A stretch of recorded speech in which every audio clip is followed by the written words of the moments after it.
अमीर कौन होता है? भाई अगर आपने अमीर बनना है तो हमें तो पहले डिफाइन करना चाहिए कि अमीर होता कौन है, कोई हम गलत अमीर ही ना बन जाए।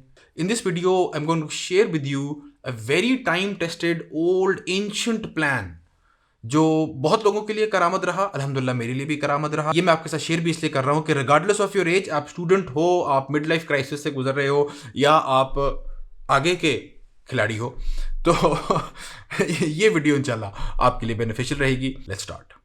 Assalamu alaikum and welcome to Just Adventure by Momek, and I'm your host Muhammad Khan, helping you add financial independence to your life, not only just venture to your life. अमीर होता कौन है, पहले इसको डिफाइन करते हैं। अमीर वो है भाई जो जो चीज़ लेना चाहे वो उसको मिले ना मिले ज़्यादा बात है, लेकिन भाई पैसे नहीं है मेरे पास, ये उसकी वजह ना हो कभी, ये है अमीर होना। अच्छा, ये एक बड़ी सादी सी मोटी मोटी डेफिनेशन है। एक और ज़्यादा मुफीद डेफिनेशन ये है कि अमीर वो है, क्योंकि बहुत ऐसे लोग हम देखते हैं जो पैसा तो बहुत होता है लेकिन खर्चने का वक्त नहीं होता। सुबह 7 बजे साहब निकलते हैं, रात 11 बजे मेहनत करके आते हैं, मेहनत मेहनत मेहनत, काम काम काम, कायदे आज़म को शर्मिंदा कर दिया, इतना काम कर दिया हमने, पैसा खर्चने को नहीं रहा है। बहुत औलाद के लिए इकट्ठा कर लिया लेकिन खुद ना खर्च सके। तो इससे समझ आई कि अमीर वो भी हो सकता है शायद जो, या rather बेहतर डेफिनेशन ये बनती है कि अमीर वो है जिसको अल्लाह ताला ने उसके वक्त पे हुकूमत अता कर दी। असल तो वो अमीर है जो खुद डिसाइड करेगा कि उसने अब ये वक्त कहाँ पे खर्चना है। तो एक ये अमारत है, ये वेल्थ है। तो ये आती फाइनेंशियल इंडिपेंडेंस से है। ये भी हम समझते हैं कि भाई जब आप जो नौकरी कर रहे हैं, 85%, एक कंजर्वेटिव सर्वे के तहत 85% of people do a job because they want the pay check. अगर आपको महीने के एंड में पे चेक जो आपका आता है, जिस तनख्वाह के लिए आप काम कर रहे हैं, वो आपको गारंटी हो जाए कि महीने के एंड में मिलेगी और अब मिलती रहेगी, तो क्या आप ऑफिस जाएंगे? क्या आप काम करेंगे? 85% of the people will not, because वो नौकरी इसलिए कर रहे हैं कि उनको पैसा चाहिए। अगेन, वो अपना वक्त लगाना पड़ रहा है उनको, मजबूर हैं वो, क्योंकि उनको पैसा चाहिए, विच इज़ फाइन। हक हलाल का कमाना, ऐसे ही दुनिया चलती है, यूं ही चलते हैं, हम सब ने किया, हम सब करते हैं, बिल्कुल ठीक है। लेकिन प्लानिंग की हद तक कि आपने अगर अमीर होना है, वेल्थ क्रिएट करनी है, तो आपने अपनी इनकम को कैसे देखना है। हम इनकम को इस एक सफ़ेद कागज़ से रिप्रेजेंट करेंगे, और ये बहुत बड़ा कागज़ है। इस वीडियो के लिए मैं कागज़ फाड़ूंगा आपके सामने समझाने के लिए, इलस्ट्रेटिव होने के लिए। लेकिन हमारा अगेन मकसद ये है कि हम अभी से प्लानिंग शुरू कर दें अपने वेल्थ को बिल्ड करने के लिए, ताकि हम अपना कैमल बांध सकें और अल्लाह तवक्कल करने का हक अदा कर सकें। तो वो क्या तरीका है कि जो भी आपकी माहाना आमदन है उस पर हम ये मैच करेंगे। सिंपल आप लाख रुपए कमा रहे हैं, आप 10,000 रुपये कमा रहे हैं, आप पॉकेट मनी पे गुजारा कर रहे हैं, जो भी है आपके जहन में ये क्लैरिटी के साथ होना चाहिए कि आपके पास, अज्यूम करते हैं ये 10,000 रुपये आया, ठीक है, 10,000 आपके पास आता है, हम क्या करते हैं, हम 10,000 रुपये आता है, 10,000 रुपये ही खर्च देते हैं। लाख रुपये आता है, लाख रुपये ही खर्च देते हैं। जितना भी आता है हम उस महीने के हिसाब से महीना दर महीना चलते रहते हैं। पहली चीज़ आपने ये करनी है कि जो भी आपके पास आए उसको आपने 30% पे कट कर देना है। तो आपकी ये जो पूरी आमदन है, ये नहीं रही, ये हो गई है, स्ट्रेट लाइन में कटा है, गुड। अब ये 30% है आपका, ये 30,000 रुपये है, ये आपका 70,000 रुपये, जो भी है, ये 30% है, ये 70% है, ये है जिससे आपने अब गुजारा करना है। तो सबसे पहली चीज़ तो ये होगी कि आपका फाइनेंशियल डिसिप्लिन का मसल उसी वक्त बनना शुरू हो गया कि जब आपने कहा यार पहले तो अब मैंने वेल्थ बिल्ड करनी है, तो अब सैक्रिफाइस, कुर्बानी आना शुरू हो गई, और कुर्बानी के बगैर तो कुछ मिलता नहीं है मेरे भाई। तो ये अब आपने खर्चा साइड पे कर दिया। इस 30% के लिए जो आपने इकट्ठा किया था, इसके साथ क्या करना है, इसको हम 3 हिस्सों में डिवाइड करेंगे, क्योंकि 10% जो है इसका वो हम सीधा सीधा निकाल देंगे। अगर आपका लाख है तो ये 10,000 रुपये है, 10% ऑफ योर टोटल इनकम, ये है जो हम अल्लाह की राह में दे देंगे। मैंने truth be told Christian books के अंदर से टीदिंग का कॉन्सेप्ट होता है, 10% वो खुदा के लिए रखते हैं, ये मैंने वहाँ से इवेंचुअली एक ज़माने में सीखा था। ज़कात के बाद में मुझे पता चले कि सिर्फ 2.5% नहीं है, 5% भी है, 10% भी है, 20% भी है, जो कि अगर आप एग्रीकल्चर से आपका पाला पड़ा हो, जिसका मेरा 7-8 साल रहा, तो उसमें उशर के नाम से, और ये जो है ये वहाँ पे अभी तक अप्लाई होता है, वहाँ तक ये जो इज्तिहाद है पहुँचा है। हम 10% जो है वो अपनी आमदन में से अल्लाह की राह में खर्चेंगे। क्यों खर्चेंगे? क्योंकि भाई मालिक के लिए हिस्सा रखना है। कुरान में भी जो आता है कि वो मोमिन वो है जो कि अपने रिस्क में से मालिक का हिस्सा मुख्तस रखता है। तो वो नहीं जो साल पड़ा रहे, हर रिस्क में से मुख्तस करने का ये बड़ा ही खूबसूरत एक सीगा है, बड़ा खूबसूरत तरीका है।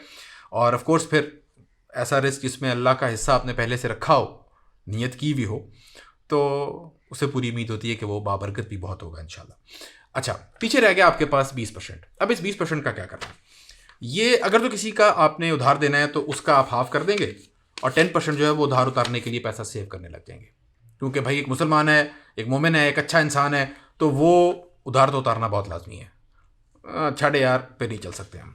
तो वो आपने सेविंग करना शुरू कर दी कि अगर आप उस वक्त एक महीने में नहीं उतार सकते तो इकट्ठा सेव करके आप ओवर टाइम उसको उधार उतार देंगे। लेकिन हम अज्यूम में करें कि आपका उधार नहीं है, ₹1,00,000 आपके पास आया, ये 20,000 रुपये बच गया। इस 20,000 रुपये के साथ क्या करना है? इस 20,000 को हम 3 हिस्सों में फिर डिवाइड कर देंगे। हम बहुत डिविजन्स कर रहे हैं आज, हम पेपर को हमने चीरा चीरा कर देना है। ये 3 हिस्सों में आ गया। अब ये 20,000 के 3 हिस्से आपने किए। मेरी मैथ्स इतनी स्ट्रांग नहीं है कि मैं इमीडिएटली 20 को 30 से डिवाइड करके आंसर बता सकूं, तो हम इसलिए कागज़ बना रहे हैं। ये आपने एक हिस्सा दिया लो रिस्क इन्वेस्टमेंट के अंदर, एक हिस्सा दिया आपने मीडियम रिस्क इन्वेस्टमेंट में, और एक हिस्सा दिया हाई रिस्क इन्वेस्टमेंट में। हाई रिस्क में आ जाएगा आप कह लें कि इंडेक्स फंड्स आ जाएंगे, स्टॉक मार्केट में कुछ स्टॉक खरीदना आ जाएगा, and dare I said crypto currencies ये इधर से आएंगी। दूसरा हिस्सा ये आपका मीडियम रिस्क में आपने इन्वेस्ट करना है, जिसमें आ जाता है म्यूचुअल फंड्स आ जाते हैं और जिसमें आपके रियल एस्टेट आ जाती है। अच्छा, और फिर ये है जो कि बिल्कुल ही लो रिस्क में आपने करना होता है। ये किताबों में तो लिखते हैं कि जी बॉन्ड्स खरीद लें और इस तरह की चीज़ें कर लें। मैं इसको समझता होता हूँ कि ये आपका बेसिकली कैश है जो कि आपने सेव कर लिया, चाहे उसको बैंक में रख लें, घर में रख लें, जहाँ पे भी रख लें, तकिए के नीचे दबा दें, बाहर गार्डन में दबा दें, जो मर्जी करें। ये आपका कैश सेविंग्स हो गई, जो इमरजेंसी फंड भी इसे हम कह सकते हैं। तो ये मोटी मोटी डिविजन्स आपने अभी से ही करना शुरू कर दी, क्योंकि wealthy people this is what they do, this is how they divide there income into different portions, different buckets. तो ये आपका जनाब पूरी इनकम है जो कि हमने चीर फाड़ करके अपनी अपनी जगहों पे पहुंचा दी है। मैं as a testament to this method आपके सामने बैठा हूँ कि ये बहुत अर्सा पहले जब ये मैंने करना शुरू किया था, और उसका आमदन तो बिल्कुल भी ऐसी नहीं थी कि बंदा कहे कि भाई क्या मैं सेव कर रहा हूँ और क्या बच रहा है और कौन सा एनवेलप में जा रहा है भी कि नहीं, ये डाला भी था कि नहीं, इतनी कम अमाउंट्स। लेकिन इसके बड़े फ़ायदे अल्लाह ने अल्हम्दुलिल्लाह दिखाए, और यही वजह आपके साथ भी शेयर करने की कि ये एक्टिविटी डजेंट मैटर कि आप कौन से इनकम ब्रैकेट में हो। ये आज से आप स्टार्ट करोगे ना, तो ऑफ कोर्स इसमें आपका 10% खुदा से, 20% सेविंग्स में और 70% स्पेंडिंग बजट जो है, तो थोड़ा सा आपको शायद अपना लाइफस्टाइल एडजस्ट करना पड़े। So take your time to do that. लेकिन अगर आप स्टूडेंट हो तो ये इमीडिएटली शुरू कर लो। बहुत जो शेयर के बच्चे होते हैं ना, वो भाई 50% पे कट लगाते हैं, 50% स्पेंड करेंगे, 50% में वो फिर 10-20% खुदा के लिए देंगे और 30-40% जो है वो सेविंग या इन्वेस्टमेंट्स करेंगे। अच्छा, तो ये जो चीज़ है, ये करने से फ़ायदा क्या होता है? एक तो of course long term strategic thinking आप सीखते हो। ये इतनी इंपॉर्टेंट है टू बिल्ड रियल वेल्थ कि आप सोच भी नहीं सकते ये कितनी इंपॉर्टेंट है। यार एक मिनट, वो जो छोटी सी डिसीजन थी उसने अब जाके, हाँ यार ये तो बड़ा कमाल हो गया अल्लाह के करम से। तो इस तरह की डिसीजन, और ऑफकोर्स ये आप ओवर टाइम ये चीज़ आपको समझ आती है कि लॉन्ग टर्म थिंकिंग कितनी इंपॉर्टेंट है। तो ये चीज़ आपको लॉन्ग टर्म थिंकिंग सिखाती है। दूसरी चीज़ जो ये बहुत इंपॉर्टेंट आपको देती है, फाइनेंशियल डिसिप्लिन। और फाइनेंशियल डिसिप्लिन मुझे तो दूर दूर से छू के नहीं गुजरा फाइनेंशियल डिसिप्लिन अपनी ज़िंदगी में। आर्टिस्ट मिजाज लोग जो होते हैं ना, उनको फाइनेंशियल डिसिप्लिन, वो इसीलिए शायर जो होता है ना वो वो गरीब ही मरता है, क्योंकि वो शायर होता है। शायराना मिजाज में फाइनेंशियल डिसिप्लिन बहुत कम आता है। अगर वो कंबाइन हो जाए तो बड़ा कमाल की वो एक चीज़ बन जाती है, और उसी की कोशिश है करने की। बट पॉइंट बीइंग कि फाइनेंशियल डिसिप्लिन ये चीज़ आपको सिखाती है। कैसे कि भाई अगर आप स्पेशली फ्रीलांसर हैं, आप अपना काम कर रहे हैं, या आपकी एक एरेटिक इनकम है और वो लगी बंदी नहीं है नौकरी की, तो अब आपको हर महीने के एंड में ये हिसाब लगाना पड़ेगा कि भाई इनकम कितनी आई थी, उसका 10% मैंने खुदा के नाम दिया कि नहीं दिया, 20% मैंने सेव किया कि नहीं किया, 70% में गुजारा हुआ भी कि नहीं हुआ।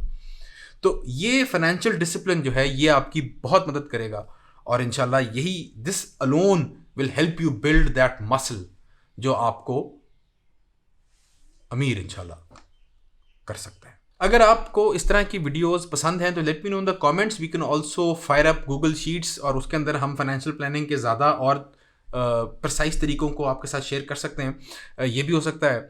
और late me no also in the comments कि आप क्या ये चीज़ पहले से फॉलो कर रहे हो या ऐसे कोई बेहतर फार्मूला आपको पता है। Also share with me, I would love to learn and grow my thinking as well. हाँ, हमारा जो प्राइमरी मकसद है इस चैनल का, इन वीडियोज़ का, इस कम्युनिटी का, वो अल्लामा इकबाल साहब ने जो कह दिया था कि खुदा करे तुझे तेरे मकाम से आगा, ये जो दुआ है उनकी, इस पे आमीन कहने की जुस्तजू है। और K2T2MSA खुदा करे तुझे तेरे मकाम से आगा। अगर आप इस सफ़र में हमें ज्वाइन करना चाहते हैं तो इस चैनल को सब्सक्राइब कर लें, इस फ्री डिस्कॉर्ड पे हमें ज्वाइन कर लें, चैट पे गपशप लग सकती है। Share your financial plans and goals over there as well, ताकि हम डिस्कस करके आपस में एक दूसरे की मदद करके इंशाल्लाह और ग्रो कर सकें। दुआ में याद रखें, अपना ख्याल रखें। अल्लाह हाफ़िज़।